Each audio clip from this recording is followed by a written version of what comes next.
Assalamu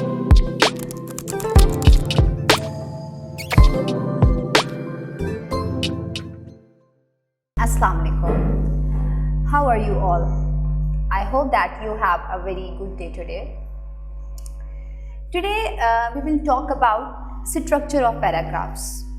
कि जब आपको comprehension passage आता है तो उसमें जो paragraphs होते हैं उनके structures different होते हैं. आज हम बात करेंगे दो इम्पॉर्टेंट स्ट्रक्चर्स पे. ये वो स्ट्रक्चर्स हैं कि आपके अक्सर आप ECAT के अगर पास पेपर्स देखें तो उसमें मोस्टली इन्हीं स्ट्रक्चर्स को फॉलो किया जाता है. अब मे बी आपके जहन में एक बात आ रही हो कि ये हम तो पैसेज रीडिंग की बात करते हैं, पैसेज सॉल्व करने की बात करते हैं, तो हम स्ट्रक्चर ऑफ पैराग्राफ्स को क्यों डिस्कस कर रहे हैं. So, dear students, always keep in your mind that whenever a writer presents an idea, he uses different techniques.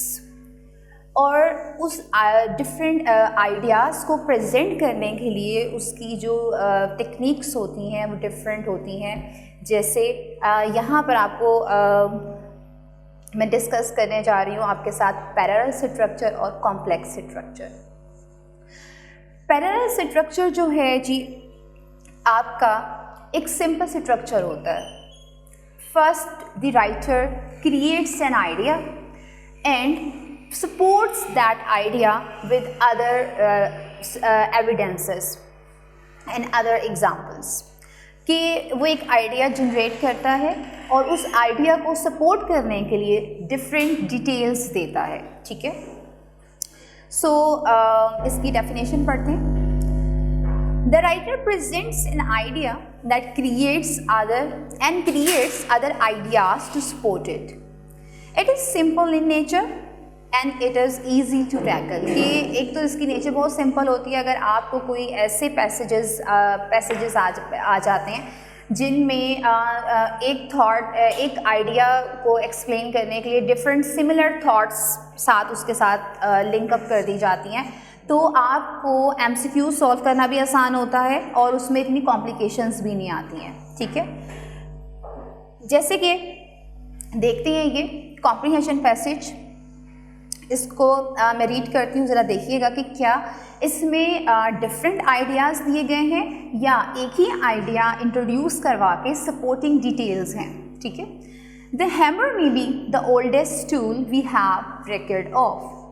Stone hammers, some of the oldest human artifact ever discovered, date back as early as 2.6 million BC. Not only is the hammer the oldest tool, but it is also the greatest. What makes the hammer so great is its simplicity, power and usefulness. अब इस passage में सिर्फ एक topic sentence में introduction दिया गया कि बात किस चीज़ पे की जा रही है, ये पैसेज किस हवाले से है. पैसेज हैमर के ऊपर है, उसको डिस्क्राइब किया जा रहा है. सिर्फ फर्स्ट पैसेज में हमने देखा कि उसकी हिस्ट्री डिस्क्राइब की गई है. सेकेंड पैसेज को थोड़ा सा रीड करते हैं. While the hammer is a very simple tool, it is still able to generate tremendous power.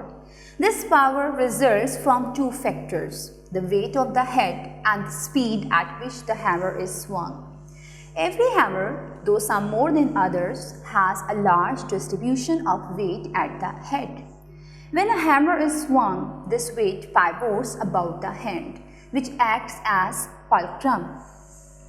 अब यहाँ पर भी आप देखें तो दूसरे पैसेज में भी सेम हैमर के ही आइडिया को लेके आगे एक्सपैंड किया गया है. ठीक है. पहले उसने एक आइडिया जनरेट किया और उस आइडिया को मज़ीद इंफॉर्मेशन के साथ जो हैमर से ही रिलेटेड थी उससे एक्सपैंड कर दिया, उसको ही एक ही मेन आइडिया को सपोर्ट किया है. ठीक है.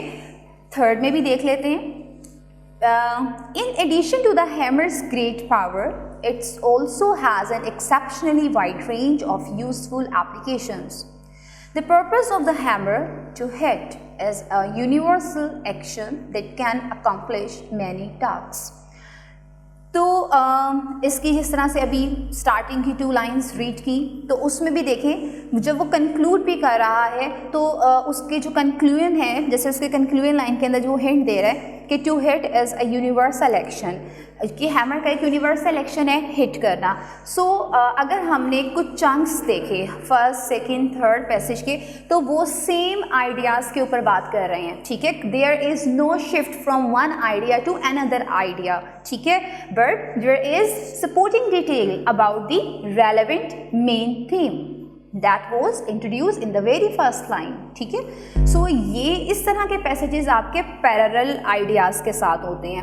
अब अगर इसके अंदर आपको कोई भी MCQs इसमें से आते हैं, तो इसमें आपको स्किमिंग भी बहुत आसान होगी, स्कैनिंग भी आसान होगी और थीम भी बहुत आसानी से सॉल्व हो जाएगा। बट समटाइम्स जो है सिचुएशन इससे डिफरेंट होती है। आपको ऐसे पैसेजेस आ जाते हैं जिसमें कॉम्प्लेक्स स्ट्रक्चर के ऊपर बात की जाती है। कॉम्प्लेक्स स्ट्रक्चर एक्चुअली फ्यूजन होता है नेगेटिव और पॉजिटिव आइडियाज़ का, ठीक है। राइटर पहले एक आइडिया जनरेट करेगा और उसको एक्सपैंड करके निगेट कर देगा, यानी अगर एक पॉजिटिव थॉट है तो उसके फ़ौरन बाद एक नेगेटिव थॉट होगी, यानी एक आइडिया प्रेजेंट करता है और फिर उसको चैलेंज करता है, ठीक है। सेकंड आइडिया उसके बाद चैलेंज करने सेकंड चैलेंज करने वाले आइडिया के साथ मज़ीद आइडियाज़ कॉम्प्लिकेशंस के लिए एसोसिएट कर देता है। जैसे सपोज क्रिटिक्स के आइडियाज़ होते हैं, कभी भी एक क्रिटिक दूसरे क्रिटिक के साथ इतनी जल्दी एग्री नहीं करते, ठीक है। तो अगर आपको कोई एक ऐसा पैसेज आ जाता है जिसके अंदर क्रिटिक्स के पॉइंट ऑफ व्यू डिस्कस किए जा रहे हैं, तो उसके अंदर आपको जो मेन थीम होती है उसे फाइंड आउट करने में थोड़ा जो है टाइम लग जाता है। तो देखते हैं कि अगर आपको इस तरह के पैसेजेस आ जाते हैं जिनमें कॉम्प्लेक्स स्ट्रक्चर दिया जाता है, तो आप उसको किस तरह से रीड करते हैं। जी, first the writer presents an idea, expands it and then negates it. अब आपके जहन में अगेन एक बात आ रही होगी कि कॉम्प्लेक्स स्ट्रक्चर ही क्यों यूज़ किया जाता है, कि राइटर स्ट्रेट फॉरवर्ड होकर क्यों बात को एक्सप्लेन नहीं करता। ये बेटर अंडरस्टैंडिंग के लिए होता है कि स्टूडेंट या रीडर जो है वो कितना बेहतर अंदाज से उस आइडिया को अंडरस्टैंड करेगा, ठीक है। दूसरा इसमें एक अच्छा पॉइंट ये होता है कि आपकी क्रिटिकल एबिलिटी डेवलप होती है, ठीक है। आप एनालाइज करते हो, इंटरप्रिटेशन करते हो, इवैल्यूएशन करते हो, ठीक है। सो रीड करते हैं कुछ इसके points. We read critically, we use our critical thinking skills to question both the text and our own reading of it. To enhance critical thinking, it is a process of analyzing, interpreting, and sometimes evaluating. Next है आपके पास direction words. Direction words क्या होते हैं? Direction words actually help you to organize the information. Either the information you are reading into the passage is going into the same direction or opposite direction, कि आप जब passage में information को पढ़ रहे होते हो तो डायरेक्शन वर्ड्स आपको हेल्प कर रहे होते हैं ये देखने के लिए कि आइडियाज़ जो हैं वो सेम डायरेक्शन में जा रहे हैं या ऑपोजिट डायरेक्शन में जा रहे हैं। अगर तो सेम डायरेक्शन में जाएंगे तो वो आपका पैरेलल स्ट्रक्चर हो जाएगा, और अगर ऑपोजिट में जाएंगे तो वो कॉम्प्लेक्स में फॉल कर जाएंगे। यहाँ पर दो बॉक्सेस हैं, same direction and opposite direction. Same direction के अंदर आपको जो वर्ड्स दिख रहे हैं, and, because, even, therefore, another, for example, one reason, due to, ये वर्ड्स कनेक्टर्स का काम करते हैं, आइडियाज़ को कनेक्ट करते हैं, ठीक है, जिससे आपका जो मीनिंग है वो मज़ीद क्लियर हो जाता है। और यहाँ पर आपको अगर ये कनेक्टर्स मिलेंगे तो ज़्यादातर पैरेलल स्ट्रक्चर में मिलेंगे पैराग्राफ्स के, और इसमें क्या फोकस करना होगा, जैसे प्रीवियस लेक्चर में हमने बात की थी कि किसी भी पैसेज का फर्स्ट जो पैराग्राफ होता है वो इंट्रोडक्टरी होता है और लास्ट जो होता है वो उसका कंक्लूजन होता है। रिमेनिंग पार्ट जो होता है वो उसकी बॉडी, वो कहलाता है बॉडी ऑफ द पैराग्राफ, ठीक है। तो इस तरह के पैरेलल स्ट्रक्चर्स के अंदर जो अगर ऐसे पैसेजेस हों जो पैरेलल स्ट्रक्चर रखते हो तो उसमें अगर आप बॉडी ऑफ पैराग्राफ की रीडिंग नहीं भी करते बल्कि उसको स्कैनिंग और स्किमिंग के साथ सॉल्व कर लेते हैं तो भी बहुत इजीली और जल्दी आपके जो MCQs हैं वो सॉल्व हो जाते हैं। लेकिन अगर हम ऑपोजिट डायरेक्शन की और कॉम्प्लेक्स स्ट्रक्चर की बात करते हैं तो वो उसके अंदर आपको ड्यूरिंग रीडिंग साथ साथ जहाँ जहाँ एक आइडिया दूसरे आइडिया को निगेट करता होगा अंडरलाइन करते चले जाएं, ताकि जैसे ही जब आपसे उस हवाले से क्वेश्चंस किए जाएं तो आप पढ़ते हुए खुद ही उनको जज करते रहें, ठीक है, ताकि ज़्यादा टाइम आपका वेस्ट ना हो। ऑपोजिट डायरेक्शन के जो वर्ड्स हैं जी, although, however, yet, despite, but, in contrast to, on the other hand, rather, ठीक है। इसके अलावा भी हो सकते हैं जो इसी कंजक्शन की टाइप से होंगे, ठीक है। ये आपको किस तरह हेल्प करेंगे? Opposite direction markers tell you that there is an important shift in the author's primary purpose, ठीक है, कि जब एक आइडिया दूसरे आइडिया को निगेट करेगा तो आपको हिंट मिल जाएगा कि यहाँ ऑथर का जो प्राइमरी पर्पस है उसमें शिफ्ट आ रहा है, ठीक है। और यही बहुत इंपॉर्टेंट है, यहीं से आपने वो देखना है कि वो चेंज है क्या, और आपसे पेपर में इन्हीं चेंजेस के ऊपर एमसीक्यूज बन के आते हैं, ठीक है। तो जब भी आपको और अगर from the very first of the paragraph आप इस चीज़ को जज कर लेते हो तो आपके लिए जो एमसीक्यू सॉल्व करना की जो सिचुएशन होती है उसमें टाइम कंज्यूमिंग जो है वो ख़त्म हो जाएगी आपकी, और स्मार्ट वर्कर बन जाएंगे जी।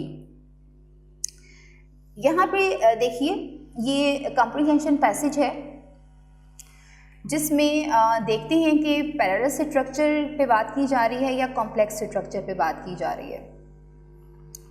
The colour of animals is by no means a matter of chance, it depends on many considerations. कि जो एनिमल्स के कलर हैं वो मैटर ऑफ चांस पे डिपेंड नहीं करते, बल्कि इसमें बहुत सी कंसिडरेशंस होती हैं, बहुत सी बातों को मद्देनज़र रखा जाता है अगर आप एनिमल्स के कलर्स पे बात करें। But in the majority of cases tends to protect the animal from danger by rendering it less conspicuous. Conspicuous mean noticeable, कि in majority of the cases के ज़्यादातर केसेस में tends to protect the animal, कि यही जो colours हैं, ठीक है, ये क्या करते हैं, प्रोटेक्शन प्रोवाइड कर रहे हैं एनिमल्स को।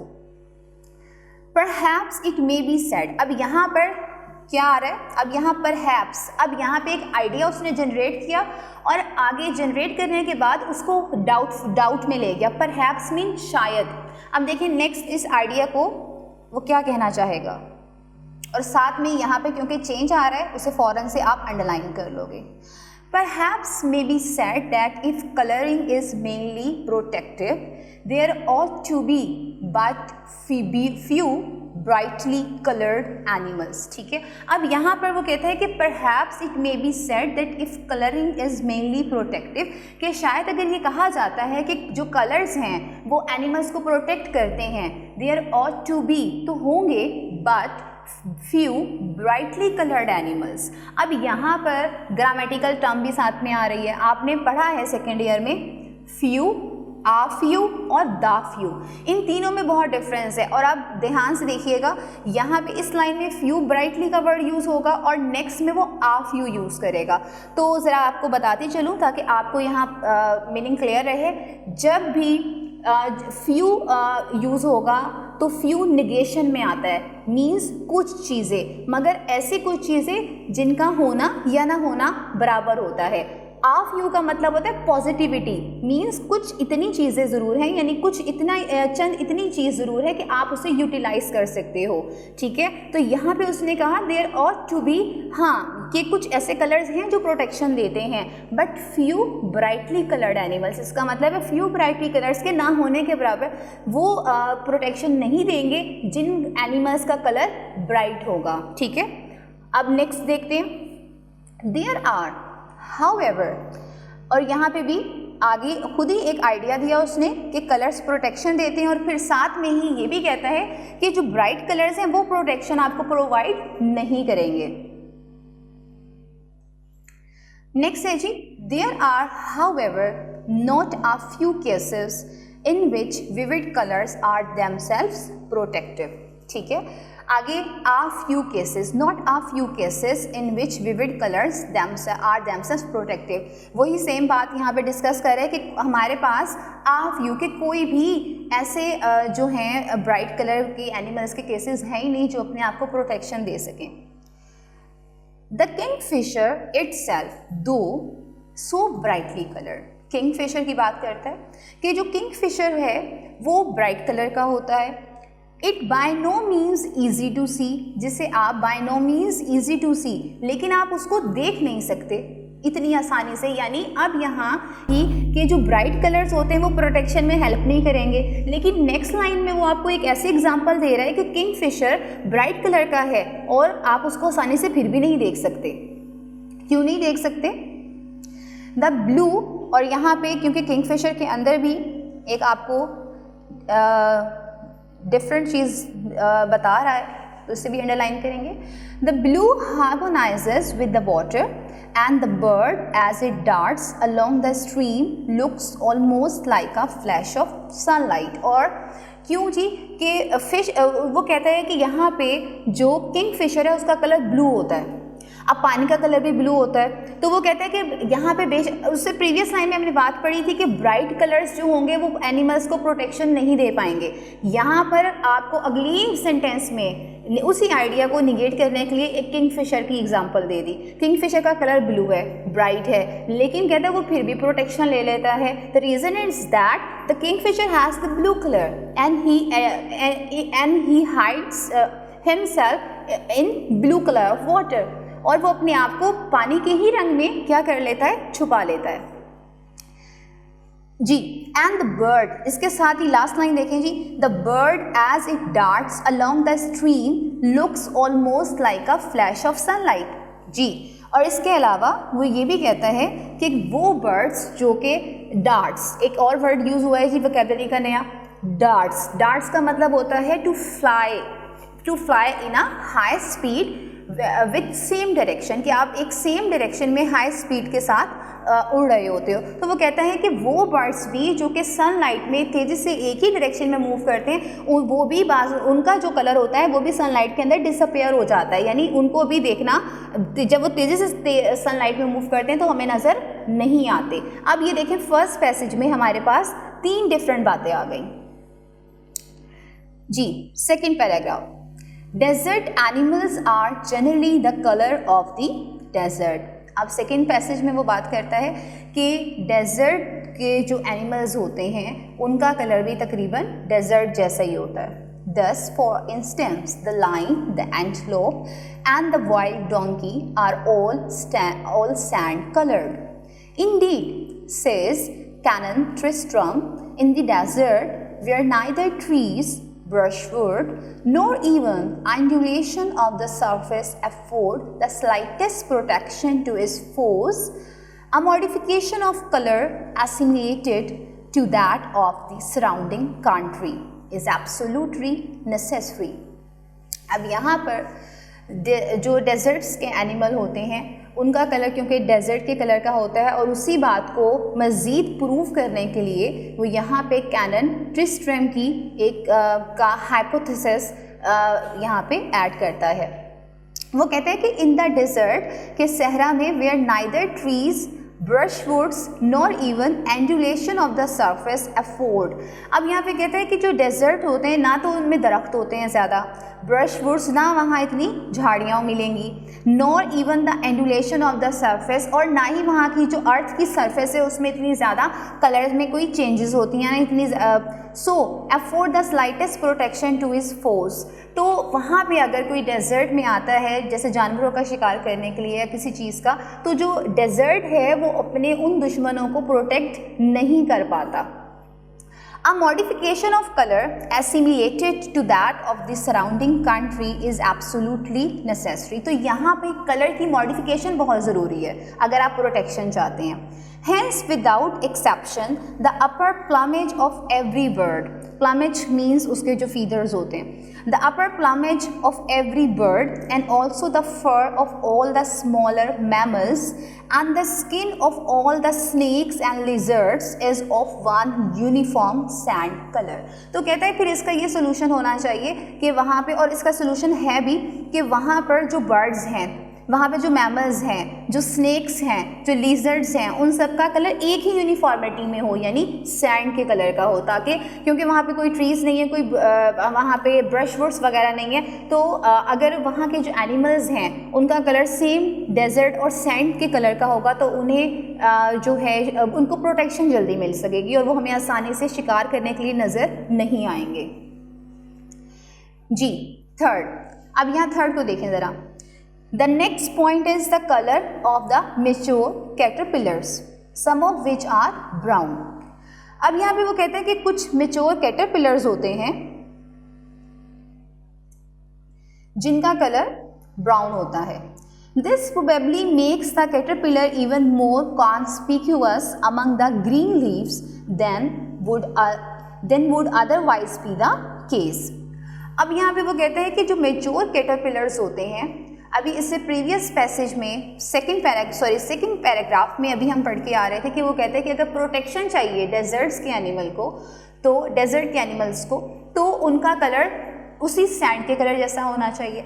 अब यहाँ पर वो कहता है कि the next point is the colour of the mature caterpillars some of which are brown, के कुछ जो मेच्योर कैटरपिलर्स होते हैं उनका कलर ब्राउन होता है।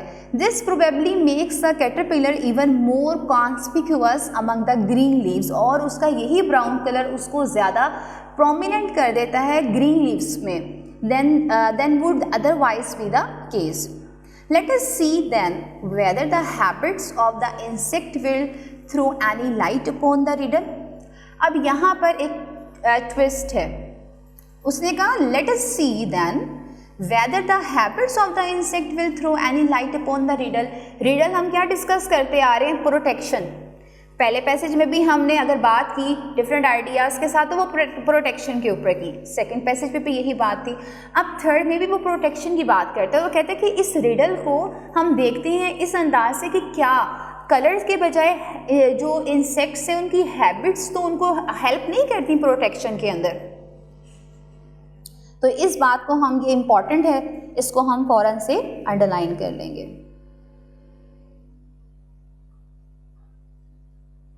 जी, What would you do if you were a big caterpillar? और अगर आप क्या करते अगर आप एक बड़े कैटरपिलर होते। मीन्स अब यहाँ पे मज़ीद जो रीडर है उस जब भी याद रखें, अब यहाँ पे ये क्वेश्चन आ गया है कंप्रीहेंशन में, जो पैराग्राफ है उसमें ही उसने क्वेश्चन रेज कर दिया है। इसका मतलब ये है कि वो दोबारा जो रीडर की अटेंशन है अपनी तरफ राग़िब कर रहा है। Why, like most other defenseless creatures, you would feed by night and lie concealed by day. कहते हैं कैसा महसूस होगा ऐसे क्रिएचर्स जो अपने आप को डिफेंड नहीं कर सकते, क्या वो ये मेथोडोलॉजी और ये तरीक़ाकार अडॉप्ट करते हैं कि वो रात के वक्त सो जाते हैं, दिन के वक्त सोते हैं और रात के वक्त वो अपना खाना और फीडिंग और डाइटिंग के लिए, खाने पीने के लिए बाहर निकलते हैं। सो डू दिस कैटरपिलर्स, क्या वाकई में ये कैटरपिलर्स भी करते हैं? जी, सो डू दिस कैटरपिलर्स, तो वो कहते हैं जी ये कैटरपिलर्स करते हैं। When the morning light comes, अब यहाँ पर देखें, पहले उसने कहा कि प्रोटेक्शन थी कलर के साथ, फिर उसने बात चेंज कर दी, कहाँ पर उसने कहा कि जो ब्राइट कलर्स होते हैं वो बिल्कुल हेल्प नहीं करते। फिर आगे मूव किया, उसने हमें किसकी एग्जांपल दी? फिश की एग्जांपल दी, किंग फिशर की, कि उसका कलर ब्लू होता है लेकिन फिर भी वो प्रोटेक्शन ले लेता है। फिर सेकंड पैसेज में अगेन उसने हमें ये कहा कि जो डेजर्ट होता है, डेजर्ट के अंदर जो एनिमल्स होते हैं उनको प्रोटेक्शन चाहिए और प्रोटेक्शन के लिए उनका कलर सेम डेजर्ट के कलर का होना चाहिए। लेकिन थर्ड पैसेज में अब आके फिर चेंज है, फिर उस आइडिया के अंदर कैसे शिफ्ट है, वो कहता है कि हैबिट्स तो कहीं प्रोटेक्शन में हेल्प नहीं कर रही, और यहीं पे वो कैटरपिलर की बात कर रहा है कि कैटरपिलर्स क्या करते हैं? कैटरपिलर्स दिन के वक्त सोते हैं और रात के वक्त क्या करते हैं? खाने के लिए बाहर आते हैं। When the morning light comes, they creep down the stem of the food plant and lie concealed among the thick herbage and dry sticks and leaves. के they creep down, कि वो सोते रहते हैं, यानी वो उसके नीचे चले जाते हैं stem of food plant के, and lie concealed among the thick herbage and dry sticks and leaves near the ground. And it is obvious that under such circumstances the brown color really becomes a protection. और यहाँ पर जो है उसकी इस habit की वजह से उसका जो ब्राउन कलर है फिर उसको प्रोटेक्शन प्रोवाइड करता है. It might indeed be argued that the caterpillars having become brown concealed themselves on the ground. It might indeed be argued, कहते हैं इस बात पे दलाइल दिया जा सकता है, बहस की जा सकती है, that the caterpillars having become brown, कि वो जो caterpillars होते हैं वो जो ब्राउन कलर में चेंज हो जाते हैं, concealed themselves on the ground and that we were reversing the state of things, और but this is not so. अब यहाँ पे वो कहते हैं कि जो वहाँ पे वो कलर ब्राउन अडॉप्ट कर लेता है, क्या उसकी ब्राउन कलर की जो वहाँ पे स्टेम ऑफ प्लांट्स के नीचे जो झाड़ियाँ हैं, वहाँ पे जो ट्विग्स हैं, स्टिक्स ऑफ लीव्स हैं, वहाँ पर जो स्टिक्स ऑफ स्टेम्स हैं, उनके नीचे वो जो अपने आप को छुपा लेता है दिन के वक्त, तो क्या वो चीज़ उसको हेल्प करती है? और यहाँ पे कहते हैं कि that we were reversing the state of things, क्या हम यहाँ पे चीज़ों को, बातों को, स्टेटमेंट्स को अब रिवर्स करेंगे? बट दिस इज नॉट सो. अब पहले उसने कहा हम रिवर्स करते हैं, अगली ही लाइन में उसने क्या कहा है आपसे? This is not so because while we may say as a general rule that large caterpillars feed by night and lie concealed by day, it is by no means always the case that they are brown, some of them still retaining the green color. अब यहाँ पे वो कहता है, यहाँ पे वो आपसे कहता है कि ये यहाँ इसलिए नहीं है कि जो कैटरपिलर्स हैं अपने कलर की वजह से प्रोटेक्शन लेते हैं. ये लास्ट लाइन जो अभी मैंने रीड की है, उसने कहा they are brown and some of them still retaining the green colour. उसने कहा कुछ कैटरपिलर्स ऐसे भी हैं जिनका कलर ब्राउन नहीं है, ग्रीन है. तो आप ये नहीं कह सकते यहाँ पे कि वो ब्राउन कलर से प्रोटेक्शन ले रहे हैं जो ग्रीन है. We may then conclude that the habit of concealing themselves by the day come first. अब यहाँ पे conclude किस चीज़ से कर रहा है? The habit of concealing themselves by day came first and that the brown color is later adaptation.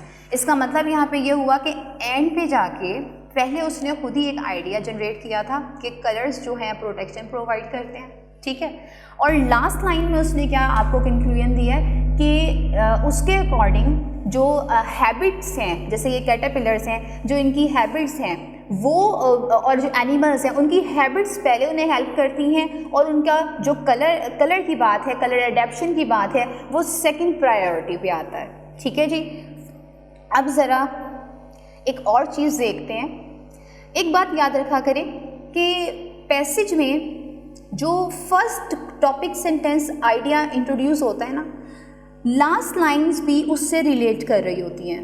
आप ज़रा ध्यान से देखिएगा, ये देखें फर्स्ट लाइन में उसने क्या बात कही थी? उसने कहा था the colour of animal is by no means a matter of chance, कि यहाँ पर एनिमल्स का कलर चांस पे डिपेंड नहीं कर रहा, it depends on many considerations. ये बहुत सी कंसिडरेशंस पे डिपेंड कर रहा है. और आपने देखा कि पैसेज के शुरू से लेके एंड तक इसमें उसने डिफरेंट आइडियाज़ दिए और फिर उनको किस तरह से ट्विस्ट किया. और लास्ट में उसने एक डिफरेंट इसी आइडिया से रिलेट करते हुए अपनी एक फाइनल जो उसका एक आइडिया था, परसुएसिव उसका जो आइडिया था, उसने वो प्रेजेंट किया कि we may then conclude the habit of concealing themselves by day came first, के बाय डे केम फर्स्ट की जो उनकी आदत है वो उसकी वजह से प्रोटेक्शन ले लेते हैं. अच्छा, और अब यहाँ पे जो वो आर्गूमेंट्स दे रहा है, जो अपनी बात को प्रूव कर रहा है, वो यहाँ आर्गूमेंट्स के साथ कर रहा है. ये बात जहन में रखनी है, ठीक है जी. अब इसके कुछ MCQs को सॉल्व करते हैं. Number 1, the example of the mature caterpillar in the third paragraph is primarily intended to demonstrate कि जो मेच्योर कैटरपिलर है थर्ड पैराग्राफ में उसकी डिस्कशन है वो किस चीज़ को डिमॉन्स्ट्रेट कर रहा है. A, how caterpillars have develop their specific colouring, के कैटरपिलर्स ने अपनी खास जो कलरिंग है वो कैसे डेवलप की। B, the extreme variability of colour patterns among insects. C, how genetic adaptation follows and aids behavioral patterns. D, the difficulty of explaining the reason behind specific color patterns in animals. ठीक है, सो यहाँ पर अगर आप देखें तो A option के अंदर सिर्फ उसने ये बात तो आपसे नहीं की कि जो कैटरपिलर्स हैं वो कैसे स्पेसिफिक कलर डेवलप करते हैं। अगर बी में देखें the extreme variability of colour patterns among insects, तो उसने सिर्फ वेरिएबिलिटी की भी बात नहीं की, इसके अलावा भी उसने और बातें की हैं। जैसे अभी हमने इसको जब कंक्लूड किया था तो हमने और भी बातें देखी थी। सी में देखें ज़रा, how genetic adaptation follows and aids behavioural pattern. ठीक है, सो ये जो ऑप्शन बन रही है ये अभी हम इन्हीं चीज़ों को पैराग्राफ 3 में डिस्कस करके आए हैं। तो C is the correct answer कि जो जेनेटिक एडेप्शन है वो किस तरह फॉलो करती है ये अभी हमने कंक्लूजन में देखा है, और किस तरह से जो बिहेवियरल पैटर्न है। अब यहाँ देखें उसने वर्ड को चेंज किया है, पीछे उसने यानी जो आपकी स्लाइड में अभी हम डिस्कशन कर रहे थे उसमें वो हैबिट्स की बात कर रहा था, और यहाँ पे उसने उसको ही क्या कहते हैं थोड़ा सा चेंज करने के लिए हैबिट की जगह बिहेवियरल पैटर्न की बात कर दी है। ठीक है, तो C is your correct answer. जी, दी सेकेंड MCQ को देखते हैं जी। The example of kingfisher in the first paragraph is intended to prove के जो किंगफिशर की एग्जाम्पल है वो क्या चीज़ प्रूव करने के लिए उसने दी है।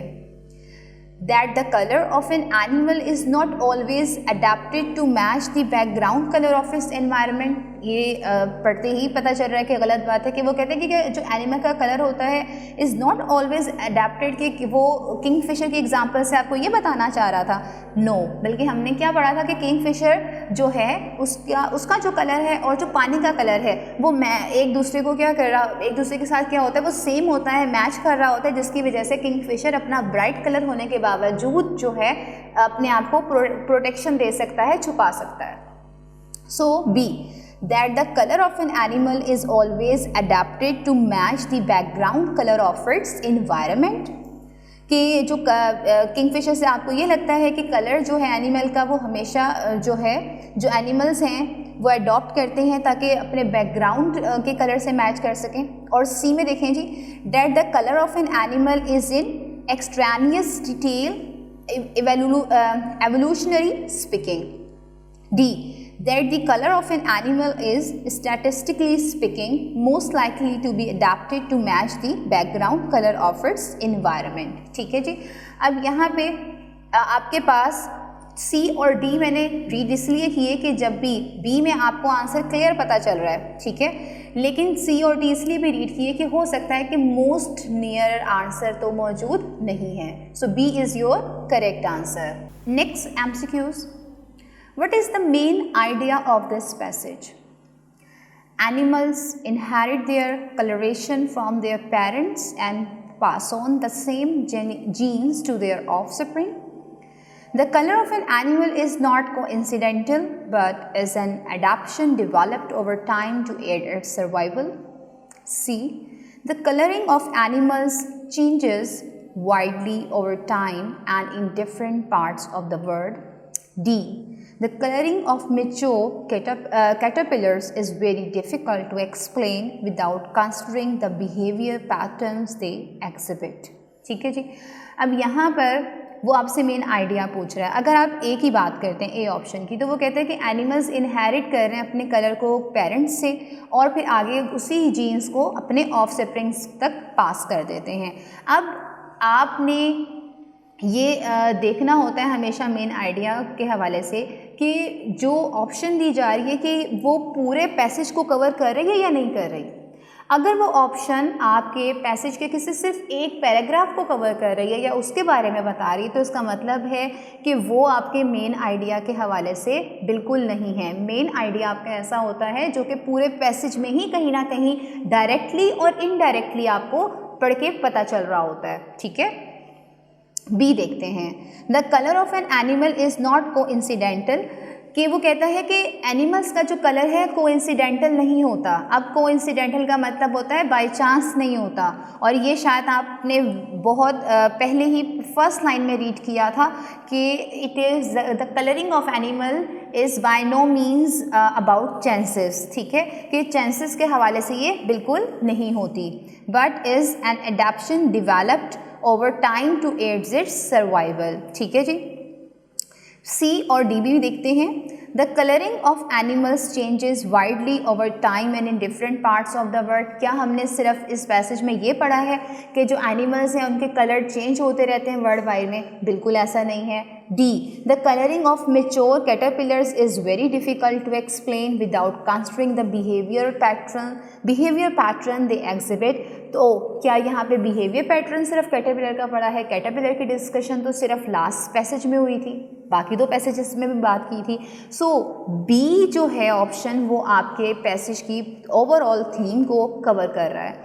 The colour of an animal is no coincidental, क्योंकि आपके जो एंडिंग और कंक्लूजन था उसमें भी उसने यही कहा कि ये कोइंसिडेंटल नहीं है, but is an adaptation developed over time to aid its survival, ठीक है। सो इसमें आपकी करेक्ट ऑप्शन है B. Fourth, why is it particularly important for desert animals to match their coloration to the color of the desert? अब वो कहते हैं कि why is it particularly important, कि ये इतना इम्पॉर्टेंट क्यों है कि जो डेजर्ट के एनिमल्स होते हैं वो डेजर्ट या सैंड के कलर से ही मैच करेंगे।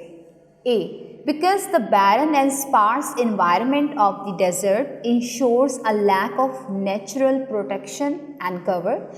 इसलिए क्योंकि जो पहली ऑप्शन के मुताबिक है वो बहुत ज़्यादा बंजर इलाका होता है, वहाँ पे इतनी ज़्यादा ग्रीनरी नहीं होती, ट्रीज़ नहीं होते हैं, और फिर वो जो वहाँ का नेचुरल इन्वायरमेंट है वो उनको प्रॉपर प्रोटेक्शन नहीं दे सकता। B, because the predators in the desert are specially quick and deadly. C, because the color of the desert is remarkably similar to the natural colors of many animals। B option में आपने देखा कि वो कहते हैं because the predators in the desert are specially quick and deadly, कि शायद उनका कलर इसलिए इस तरह का होना चाहिए, क्यों अडॉप्ट करना चाहिए, क्योंकि वहाँ पे जो प्रीडेटर्स होते हैं वो बहुत जल्दी आ जाते हैं और वो उनको यानी वो जल्दी उसका शिकार कर सकते हैं वहाँ के जानवरों का। C, because the colour of the desert is remarkably similar to the natural colours of many animals. या फिर सी में वो कहता है कि वहाँ के जो एनिमल्स का कलर होता है और सैंड का कलर होता है वो पहले से ही इस तरह से होता है। D, because food and water are specially scarce in the desert. या फिर इसकी एक ऑप्शन ये है कि क्या वहाँ पे पानी और जो खुराक है वो उसकी क्या होती है, कमी होती है। तो कौन सी ऑप्शन आपको ठीक लगती है? The correct option is a. इसलिए ज़रूरी है क्योंकि हमने पैसेज के अकॉर्डिंग देखना है। सेकंड पैराग्राफ में हमने डिस्कस किया था कि वो ये कहता है कि कलर एडॉप्शन इसलिए ज़रूरी है जो डेजर्ट के एनिमल्स हैं कि वहाँ पर ना ट्रीज़ हैं ना वहाँ पे प्रॉपर नेचुरल प्रोटेक्शन है। सो ए जो है आपका यहाँ पे करेक्ट होगा। द फिफ्थ MCQ आपसे पूछा जा रहा है कि जो पैसेज की टोन है वो क्या है। The tone of this passage is humorous, noble, abrasive, authoritative. So humorous तो बिल्कुल भी नहीं है क्योंकि ये इसमें आर्गूमेंट्स दिए गए हैं, डिस्कशन की गई है, तो ए तो फ़ौरन क्रॉस हो जाएगी ऑप्शन। बी, नोबल, क्या इसके अंदर जो राइटर है वो बहुत हम्बल वे में आपसे बात कर रहा था? नो। सी, एब्रेसिव, एब्रेसिव का मतलब हार्ड और रूड बिहेवियर में बात करना। D, authoritative. अब यहाँ पे आपके पास दो ऑप्शंस आ गई, दो तो आपकी वैसे ही माइनस हो गई हैं, सी एंड डी। अथॉरिटेटिव, अथॉरिटेटिव आप कब होते हैं? जब आपके पास फैक्ट्स होते हैं दलाइल देने के लिए। तो यहाँ पर अगर आप देखें तो उसने फ्रॉम द वेरी बिगनिंग उसने जब बात शुरू की थी तो फैक्ट्स के साथ और फिगर्स के साथ शुरू की थी, ठीक है। और he didn't leave any room for compromise, और वो शुरू से एंड तक इस तरह से अपने पैसेज को लेके चला है कि उसने कंप्रोमाइज़ की रीडर्स के लिए कोई बात नहीं छोड़ी है। मीन्स कि उसने फैक्ट्स रखे और फिर उनको कन्विंस करने की और उनको उस बात के ऊपर अपनी बात मनवाने की उसने पूरी कोशिश की है, जिसमें उसने अपनी ओपिनियन फिर भी कहीं नहीं दी जी। तो यहाँ पर जो आपकी करेक्ट ऑप्शन है वो है G D, authoritative. 6 MCQ, in the context of how it is used throughout this passage, the bolded and underlined word conspicuous means, कि वो कहता है कि ये जो conspicuous word है इसका मीनिंग बता दीजिए। A, annoying, B, difficult to see, C, noticeable, D, dreadful। ये तो वैसे ही आपको क्लियर हो गया होगा कि हमने रीडिंग के दौरान ही इसके हवाले से बात की थी। मैंने रीडिंग के दौरान ही बोल दिया था। कॉन्स्पिक्यूअस का मतलब होता है क्लियर होना, नोटिसेबल होना, ठीक है। सो सी इज़ द करेक्ट वन।